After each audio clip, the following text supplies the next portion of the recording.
Hello tout le monde, j'espère que vous allez bien. On se retrouve aujourd'hui pour une nouvelle vidéo dans laquelle je vous montre l'aménagement de mon salon. Donc si ça vous intéresse, je vous laisse regarder la suite de la vidéo.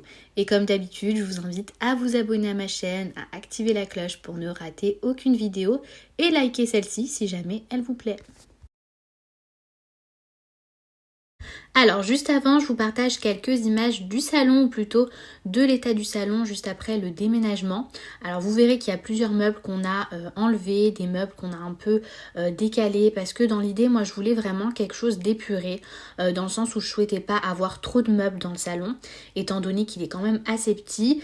Et c'est vrai que l'aménagement il a été assez difficile à faire, parce qu'en fait il y a plusieurs ouvertures dans le salon, parce qu'il y a des pièces comme par exemple la chambre d'amis ou encore la cuisine.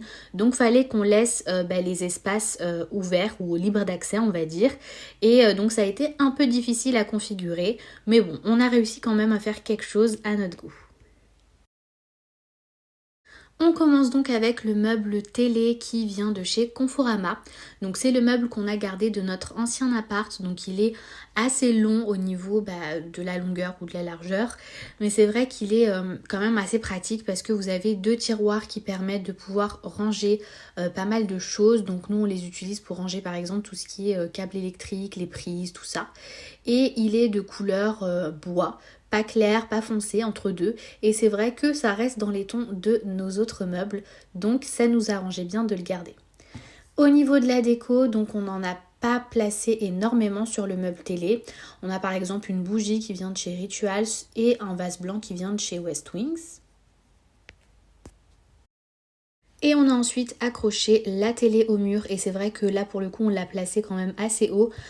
Donc ça fait un peu bizarre au début. Bon là on s'est habitué mais c'est vrai que c'est assez pratique pour le coup parce que lorsqu'on est sur la table à manger c'est beaucoup plus agréable si jamais on souhaite regarder la télé. Mais lorsqu'on est sur le canapé c'est vrai que ça fait un peu haut. Donc dans l'idée c'est vrai qu'on aurait pu descendre un petit peu la télé d'un cran pour éviter que ce soit trop haut. Juste à côté du meuble télé, donc on a une plante que j'ai prise sur showroom privé. Je la trouve juste magnifique et d'ailleurs je trouve qu'avoir des plantes chez soi, je sais pas pourquoi, mais ça permet vraiment d'apporter de la couleur et un côté un peu plus nature. Mais je vous avoue que j'ai un peu galéré avec cette plante pour comprendre la fréquence à laquelle je devais l'arroser. Donc elle a pas mal subi, vous verrez quand même sur les images, parce qu'au début je l'arrosais un peu trop souvent. Mais j'ai réussi un peu à rattraper le truc. D'ailleurs dites-moi en commentaire si vous avez des idées de plantes que je pourrais prendre qui sont compatibles avec les chats dans le sens où faut pas que ce soit toxique si jamais les chats venaient à mordiller. Le support que j'ai utilisé pour mettre la plante dessus et la surélever, c'est un petit banc qui vient de chez Maison du Monde. De l'autre côté du meuble télé, on a ce petit rond qui est rien d'autre qu'un griffoir qu'on a acheté pour notre chat, mais qui fait aussi office de niche. Alors bien sûr, il ne l'a jamais utilisé en tant que griffoir, donc je trouve que c'est c'est un achat, on l'a acheté, on pensait qu'il allait s'en servir, mais ça fait quand même assez joli si jamais vous souhaitez avoir un griffoir qui, on va dire, va pas casser la déco de votre appartement. Je trouve que ça apporte quand même un petit truc en plus à la décoration. Et ce griffoir donc vient de chez Amazon. Juste à côté du griffoir, on a ce lampadaire qui vient également de chez Maison du Monde avec un esprit un petit peu bois, on va dire. C'est plutôt les motifs parce que c'est pas du bois, c'est du plastique qu'il y a au niveau de la lumière.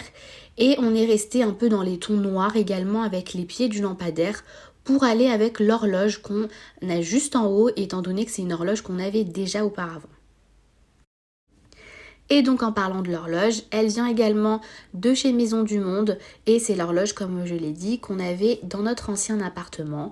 Je pense qu'on voit un peu ces horloges un peu partout, voilà. Je trouve que ça apporte, en plus de faire office d'horloge, ça apporte une touche de déco qui je trouve donne un peu de cachet à la pièce.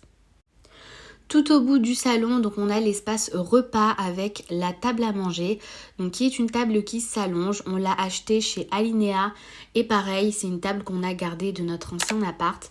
Et ce qui est bien, vu que c'est une table qui s'allonge, on peut l'ajuster en fait à n'importe quelle surface, même si on déménage, d'où le fait qu'on ait pu la garder. Elle peut s'allonger encore plus et accueillir, je crois, jusqu'à 10 personnes, il me semble. Au niveau de la protection qu'il y a sur la table, donc c'est du plastique que j'ai commandé sur mesure sur le site Profolio.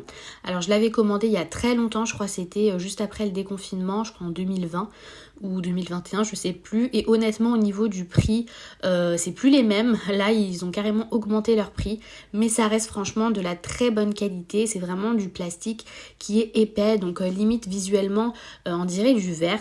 Donc ça rend vraiment très joli. Je l'ai recommandé d'ailleurs à toute ma famille. Je l'ai commandé également pour la table de chez ma mère et tout le monde en est vraiment très satisfait. Au niveau des chaises, donc j'ai pris ces chaises dans les tons blancs pour pouvoir apporter un peu plus de luminosité, on va dire, à cet espace. Et du coup, je les ai pris sur Showroom Privé. Il y avait un lot qui était beaucoup moins cher parce que c'est vrai que mine de rien, je trouve que les chaises, ça coûte assez cher, l'unité. Surtout ce genre de chaises, des fois on les trouve à 70 € la chaise. Donc j'ai essayé de trouver une bonne affaire et en général, moi j'aime bien aller sur les sites de vente privée. Pour la déco murale du salon, donc j'ai opté pour des cadres avec des affiches. Et là pour le coup je m'étais complètement plantée lorsque j'ai acheté les cadres parce que j'avais acheté des dimensions beaucoup trop petites. D'ailleurs ça c'est un conseil pour vraiment agrandir la pièce. Prenez vraiment des grands cadres. Heureusement que j'ai pu réutiliser les cadres que j'avais achetés pour les mettre dans une autre chambre. Mais du coup j'ai dû acheter des cadres beaucoup plus grands. J'ai directement été chez Leroy Merlin. Et je crois qu'au niveau des dimensions que j'ai pris, c'était du 50 x 70 cm. Au niveau des affiches, donc j'avais pris moi des affiches de chez AliExpress qui allaient avec les anciens cadres, donc c'était pas du tout à la bonne dimension. Et vu qu'il me fallait des affiches assez rapidement pour pouvoir les mettre dans les cadres parce que je recevais du monde, j'ai été sur le site Desenio et honnêtement, alors ils sont très jolis, c'est très qualitatif, mais vous pouvez très bien trouver le même genre d'affiches sur AliExpress pour beaucoup moins cher. Au niveau du canapé, donc on l'a récemment changé. Je pense que vous pouvez voir dans les images du début, on avait un canapé de chez Ikea. Donc là, on a opté pour un style canapé marocain, mais en version un peu plus moderne. Et on l'a fait faire sur mesure dans une boutique dans le 93. Donc vous choisissez votre modèle. Donc nous, on a pris un modèle avec du bois pour correspondre un peu aux meubles qu'on a dans le salon. Et vous choisissez vraiment tout, l'épaisseur du matelas, la largeur, la longueur. Vraiment, c'est du sur mesure. Et pareil, pour le tissu, vous choisissez les tissus, la forme du coussin. Franchement, j'en suis totalement satisfaite. Et vous avez d'ailleurs au bout du canapé un petit bout de bois qui apporte, je trouve, un cachet supplémentaire au canapé. Et surtout qui fait office de petite table d'appoint. En fait, vous pouvez l'enlever et la mettre devant comme une petite table. Donc effectivement, c'est très fin, elle n'est pas très grande. Vous pouvez aussi changer la dimension. Vous en avez des plus grands. Moi, vu que le canapé est plus petit, je ne pouvais pas me permettre de prendre un plus grand bout de canapé et donc une plus grande table, mais honnêtement je trouve que ça fait très bien l'affaire. La table basse, pareil, elle vient de chez Conforama. Donc c'est la table qu'on avait dans notre ancien appart et elle nous a pas mal servi. Mais j'avoue que là, pour le coup, elle est assez volumineuse. On souhaite quelque chose de moins grand pour le salon pour éviter de trop alourdir, on va dire, le salon. Et je cherche donc des tables gigognes dans le même coloris, un peu bois, pour rester dans les mêmes tons. Et c'est vrai que c'est un peu compliqué à trouver. Donc pour l'instant, on l'a laissée telle qu'elle. Et je l'ai recouverte pareil d'une protection transparente blanche comme pour la table à manger. Et au niveau de la déco, donc j'ai mis 2 petits pots de plantes. Donc c'est des fausses plantes qui viennent de chez Action, que j'avais aussi de mon ancien appart. Et la boîte à mouchoirs en tissu, c'est un cadeau qui nous a été ramené tout droit de la Côte d'Ivoire.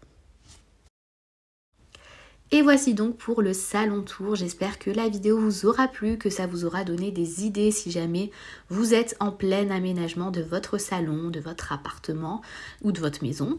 N'hésitez pas à liker la vidéo si elle vous a plu et moi je vous dis à très vite pour une prochaine vidéo.